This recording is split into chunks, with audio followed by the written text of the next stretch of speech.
창세기 31장.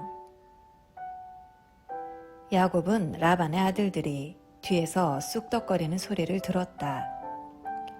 야곱이 우리 아버지 제사를 이용해서 자기 입속만 차리는데 우리 아버지는 손해만 보고 있다. 동시에 야곱은 라반의 태도가 달라졌다는 것도 알게 되었다. 자신을 대하는 태도가 전과 같지 않았던 것이다. 그때에 하나님께서 야곱에게 말씀하셨다. 너가 태어난 고향으로 돌아가거라. 내가 너와 함께 가겠다. 야곱은 라헬과 레아에게 기별하여 그의 가축대가 있는 들에서 만나자고 했다. 야곱이 말했다. 내가 보니 그대들의 아버지가 나를 대하는 태도가 달라졌소. 나를 예전처럼 대해주시지 않소. 그러나 내 아버지의 하나님께서는 변함이 없으셔서 지금도 나와 함께하고 계시오. 내가 그대들의 아버지를 위해 얼마나 열심히 일했는지는 그대들이 잘 알 것이오. 그런데도 그대들의 아버지는 몇 번이나 되풀이하여 나를 속이고 내 품삯도 번번이 바꿔 세맸소. 그러나 하나님께서는 그대들의 아버지가 내게 해를 입히지 못하게 하셨소. 그대들의 아버지가 얼룩진 것이 자네의 품삯이 될 것이네 하고 말하면 온 가축이 얼룩진 양과 새끼를 낳았고, 그대들의 아버지가 이제부터는 줄무늬 있는 것이 자네의 품삯이 될 것이네 하고 말하면 온 가축이 줄무늬 있는 새끼를 낳았소. 하나님께서는 몇 번이고 그대들 아버지의 가축을 이용해서 내게 갚아주셨소. 일찍이 가축들이 짝짓기를 하던 때에 나는 꿈에 줄무늬가 있고 얼룩지고 점이 있는 순 염소들이 암 염소들에 올라타는 것을 보았소. 그 꿈에서 하나님의 천사가 야곱아 하고 나를 불렀소. 나는 예 하고 대답했소. 그 천사가 이렇게 말했소. 잘 보아라. 가축들 가운데 짝짓기를 하고 있는 염소들은 다 줄무늬가 있고 얼룩지고 점이 있는 것뿐임을 알아두어라. 라반이 이제까지 너에게 어떻게 했는지 내가 다 안다. 나는 베델의 하나님이다. 너가 거기서 한 기둥을 거룩하게 구별해 세우고 내게 서원했다. 이제 너는 이곳을 떠나 너가 태어난 고향으로 돌아가거라. 라헬과 레아가 말했다. 우리 아버지가 언제 우리를 제대로 대해준 적이 있나요? 아버지는 우리를 이방인보다도 못하게 대했잖아요. 아버지가 바란 것은 온통 돈밖에 없었습니다. 그것도 우리를 팔아서 번 것인데도 아버지가 다 써버리고 말았습니다. 하나님께서 우리 아버지에게서 거두어 우리에게 돌려주신 재산은 당연히 우리와 우리 자녀들 몫입니다. 그러니 망설이지 마세요. 하나님께서 당신에게 일러주신 대로 하세요. 야곱은 그렇게 했다. 그는 자녀와 아내들을 낙타에 태우고 모든 가축과 밧단 아람에서 얻은 것을 전부 가지고서 가나안 땅에 있는 자기 아버지 이삭의 집으로 떠났다. 마침 라반은 양털을 깎으러 가고 없었다. 라헬이 그 틈을 타서 아버지 집의 수호신상을 훔쳐냈다. 야곱이 자신의 계획을 비밀로 했기 때문에 아람 사람 라반은 사태가 어떻게 돌아가는지 전혀 몰랐다. 야곱은 자신의 전 재산을 가지고 떠났다. 이내 유프라테스 강을 건너 길르앗 산지를 향해 나아갔다. 라반은 사흘이 지나서야 야곱이 도망쳤다는 소식을 들었다. 라반은 친척들을 불러 모아 야곱을 추격했다. 그들은 7일이 지나서야 길르앗 산지에서 그를 따라잡았다. 그날 밤 꿈에 하나님께서 아람 사람 라반에게 나타나셔서 말씀하셨다. 좋은 일이든 나쁜 일이든 야곱에게 함부로 하지 마라. 라반이 이르러 보니 야곱이 길르앗 산지에 장막을 쳐놓았다. 라반도 그곳에 장막을 쳤다. 라반이 말했다. 자네가 나 몰래 내빼고 내 딸들을 포로처럼 끌고 가다니 무슨 생각으로 이렇게 했는가? 어째서 도둑처럼 밤중에 도망쳤는가? 왜 내게 알리지 않았나? 내가 알았더라면 음악과 소고와 피리를 동원해서 성대한 환송식을 열어 자네를 떠나보냈을 것이네. 하지만 자네는 내게 내 딸들과 손자, 손녀들에게 입맞출 기회조차 주지 않았네. 그렇게 한 것은 어리석은 짓이네. 나는 마음만 먹으면 당장 자네를 해칠 수 있지만 자네 아버지의 하나님께서 간밤에 내게 나타나셔서 말씀하셨네. 좋은 일이든 나쁜 일이든 야곱에게 함부로 하지 말라고 말일세. 고향이 그리워서 떠난 것은 이해가 되네. 하지만 내 집의 수호신상은 왜 훔쳐갔는가? 야곱이 라반에게 대답했다. 저는 장인어른이 제게서 장인어른의 딸들을 강제로 빼앗아 갈까봐 두려웠습니다.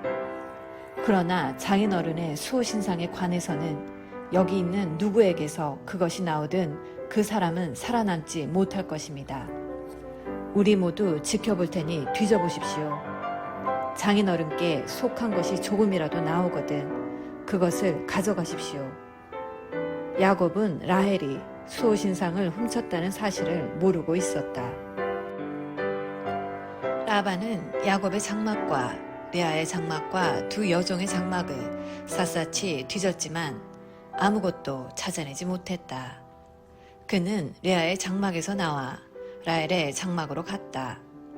그러나 라헬은 그 수호신상을 가져다 낙타 안장 속에 넣고는 그 위에 앉아 있었다. 라반이 장막을 뒤지고 샅샅이 수색했으나 아무것도 찾아내지 못했다. 라헬이 자기 아버지에게 말했다. 아버지, 제가 월경 중이라 아버지 앞에서 일어설 수 없으니 저를 무례하다 여기지 말아주십시오. 라반은 그곳을 샅샅이 뒤져보았으나 수호신상을 찾아내지 못했다. 이제는 야곱이 화를 내며 라반에게 따졌다. 제가 무슨 죄를 짓고 무슨 잘못을 저질렀기에 저를 이렇게 괴롭히십니까? 장인어른께서 이곳을 샅샅이 뒤졌으나 장인어른의 소유라고 할 만한 것을 단 하나라도 찾아낸 것이 있습니까? 있다면 보여주십시오. 증거를 제시해 주십시오. 장인어른과 저 사이에 누가 옳고 그른지 우리 가족과 장인어른의 가족이 배심원이 되어 가려줄 것입니다. 제가 장인어른을 위해 20년 동안 일하면서 암양과 암염소가 유산한 적이 한 번도 없었습니다. 저는 장인어른의 가축 가운데서 순양 한 마리 잡아먹은 적이 없습니다. 들짐승에게 찢긴 가축은 장인어른께 가져가지 않고 제 주머니를 털어 변상했습니다. 사실 장인어른은 제 잘못인지 아닌지 가리지도 않고 제게 물어내게 하셨습니다. 저는 찌는 듯한 더위나 살을 애는 듯한 추위에도 밖에서 일했고 잠을 못 자고 밤을 새운 적도 여러 번 있었습니다. 지난 20년 동안 저는 장인어른의 두 딸을 얻기 위해 14년을 종처럼 일했고 장인어른의 가축을 얻기 위해 6년을 더 일했습니다. 그런데도 장인어른은 제 품삯을 10번이나 바꿔 셈했습니다. 제 아버지의 하나님, 아브라함의 하나님, 이삭의 두려우신 하나님께서 저와 함께 계시지 않았다면 장인어른은 저를 빈손으로 떠나보냈을 것입니다. 그러나 하나님께서는 제가 공경에 처한 것과 제가 얼마나 열심히 일했는지를 아시고 지난밤에 판결을 내려주신 것입니다. 라반이 자신을 변호했다. 딸들도 내 딸들이고 아이들도 내 아이들이고 가축도 내 가축일세. 자네 눈에 보이는 모든 것이 내 것일세. 그러나 내가 내 딸들이나 그 애들이 낳은 자식들을 어찌하겠는가? 그러니 자네와 나 사이에 계약을 맺어 해결하세. 하나님께서 우리 사이에 증인이 되어 주실 것이네. 야곱이 돌 하나를 가져다가 기둥처럼 똑바로 세웠다. 야곱이 가족을 불러 모아 돌들을 가져오시오 하고 말했다. 그들은 돌들을 주워 모아 쌓아 올리고 그 돌무더기 곁에서 음식을 먹었다. 라반은 그 돌무더기를 아람말로 여갈 사하두다 라고 했고 야곱은 히브리 말로 갈르엣이라고 했다. 라반이 말했다. 이제부터 이 돌무더기 기념비가 자네와 나 사이에 증거가 될 것이네. 이 돌무더기를 미스바라고도 하는데 이는 라반이 이렇게 말했기 때문이다. 우리가 서로 보지 못할 때에도 하나님께서 자네와 나 사이에서 지켜보신다네. 자네가 내 딸들을 박대하거나 다른 아내들을 맞아들이면 주위에 자네를 보는 사람이 아무도 없다 하더라도 하나님께서 자네를 보시고 우리 사이에 증인이 되어주실 것이네. 라반이 계속해서 야곱에게 말했다. 이 돌무더기 기념비와 내가 세운 이 돌기둥이 증거일세. 내가 이 선을 넘어가 자네를 해치지 않고 자네도 이 선을 넘어와 나를 해치지 않겠다는 증거 말일세. 아브라함의 하나님, 나홀의 하나님께서 우리 사이의 일들을 올바르게 해주실 것이네.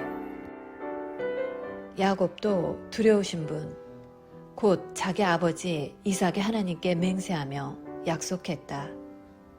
야곱은 산에서 제사를 드리고 예배한 뒤에 친족들을 모두 식사에 청했다. 그들은 음식을 먹고 그날 밤을 그 산에서 묵었다. 라반은 이튿날 아침 일찍 일어나 손자, 손녀와 딸들에게 입맞추고 그들을 축복한 다음 집을 향해 출발했다. 아멘. 오늘은 창세기 31장 말씀을 함께 묵상하였습니다. 하나님께서 야곱에게 말씀하셨습니다. 너가 태어난 고향으로 돌아가거라. 내가 너와 함께 가겠다. 역시 하나님의 시간은 참으로 완벽합니다. 야곱은 처가 식구들과 더 이상 살 수가 없었습니다. 야곱은 하나님 말씀에 순종하고 자녀들과 아내들을 낙타에게 태우고 그 모든 가축과 소유물을 이끌고 고향으로 돌아갑니다. 이때 아내 라헬이 라헬의 아버지 집에 있는 수호신상을 훔쳐냈다고 합니다. 이 조그만 조각상은 드라빔이라고도 하는데요. 이것은 우상입니다.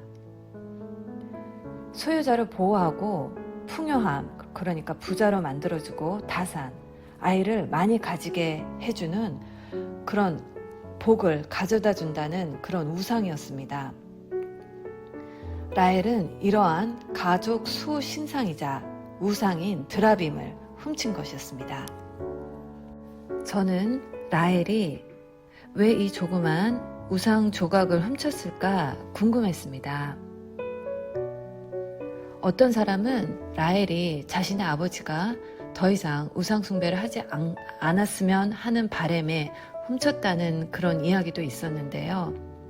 그래도 조금 더 무게가 실렸던 것은 라헬의 욕심 때문이었다고 합니다. 라헬이 의지했던 것은 우상이었습니다. 라헬은 결혼 후에 온갖 방법을 써도 가질 수 없었던 아이를 하나님을 의지하고 기도함으로 가질 수 있었습니다. 라헬은 분명히 하나님의 은혜를 체험했던 사람이었습니다. 그럼에도 불구하고 라헬은 드라빔을 평생 우상으로 섬기던 집에 살면서 자기를 지켜주던 드라빔을 떠나서 보이지 않는 하나님만 오직 섬겨야 하는 것이 불안했던 모양입니다. 이런 라헬의 모습을 보며 제 모습을 돌아보지 않을 수 없었습니다. 나 역시 하나님과 같이 두고 있는 드라빔은 없는지 생각해 보았습니다. 나의 삶 속에서 하나님보다 소중하게 여기고 예수님보다 더 사랑하는 것은 없는지, 오늘도 각자의 드라빔을 고백하고 하나님을 나의 삶에 가장 우선순위로 두고 오직 하나님을 의지하는 삶을 살아가시기를 축복합니다. 사랑의 엄마.